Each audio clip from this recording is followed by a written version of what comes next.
I never got picked up by anybody here in the Philippines or abroad. But now I know that there are certain pick-up lines that would prove irresistible to young people of this generation. For example, why don't you try the following?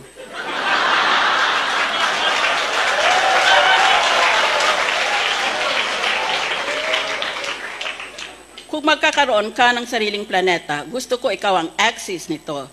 Para sa iyo lang, iikot ang mundo ko. Sana Facebook status ka na lang para pwede kitang i-like. Ibenta mo na bahay mo. Tutal, nandito ka na, nakatira sa puso ko. Sana naka-off ang ilaw para tayo na lang mag-on.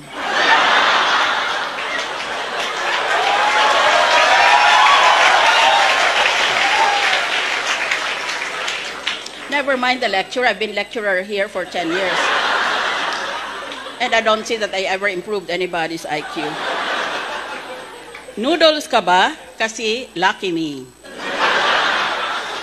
Ang bahay ko ay parang siso. Pag wala ka, down ako. Para kang hold-upper. Lahat ibibigay ko sa iyo. Huwag mo lang akong saktan.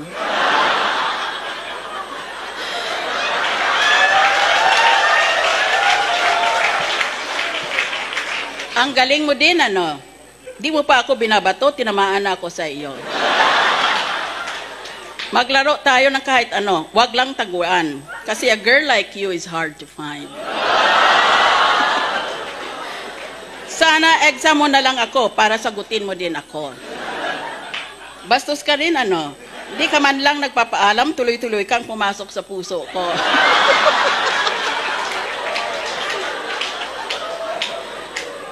Google ka ba? Lahat kasi nang hinahanap ko, sa iyo ko natagpuan eh. Hindi ko alam ang katapusan ng universe, pero alam ko ang simula, you and I. Nakalimutan ko ang pangalan mo eh. Pwede bang tawagin na lang kitang akin? So dumb.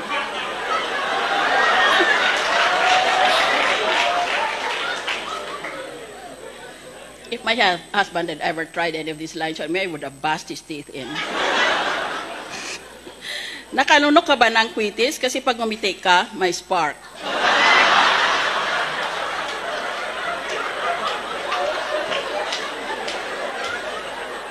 This is what Dr. Bienvenido Cabral said to Dr. Esperanza Cabral when they were both students in the UP College of Medicine. Sana ikaw ang cardiologist ko, para ikaw ang mag-aalaga sa puso ko. Sana scientist ako, para ikaw naman ang lab ko. Tindera ka ba ng Yossi? Kasi you give me hope.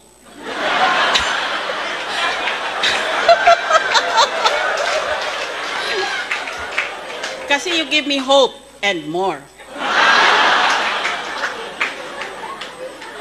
Para kang cactus, kasi handa akong masaktan, mayakap ka lang. Pag wala ka, ang buhay ko parang lapis na hindi pa natatasahan.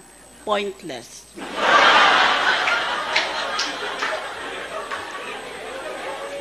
Alright, let's go to question and answer. Tanong, paano mo sasabihin sa isang babae na mataba siya, na hindi siya mababastos? Sagot, excuse me, miss, Mang Tomas ba ang lotion mo?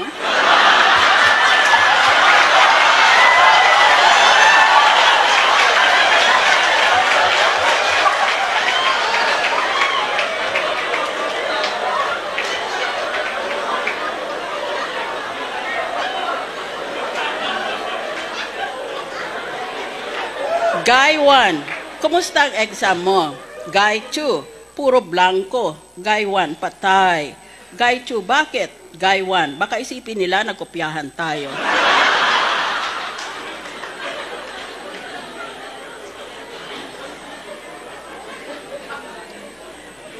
I never thought I would enter politics when I was studying so hard here in UP to prepare for my professional future. I always thought that I would someday be a rocket scientist or an astrophysicist or even a lion tamer. But I never wanted to enter politics. I was simply forced by circumstance. And I am afraid I was seduced by the young people of this country. Once I entered politics, it became natural, being a civil, God-fearing, law-abiding citizen, for me to lose my temper because politicians are, I will,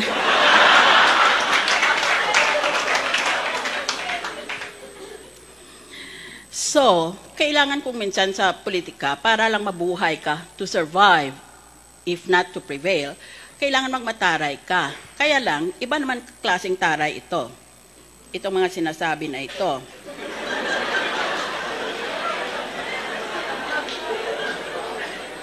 Hindi ko sinasabing maganda ako. Ang sinasabi ko lang, pangit ka.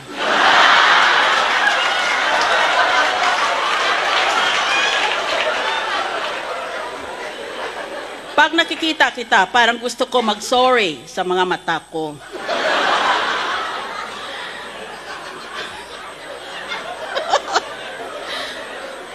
Wife, ibili mo akong bagong bra. Husband, huwag ka na mag-bra. Maliit naman boobs mo eh. Wife, bakit ikaw nagbi-brief?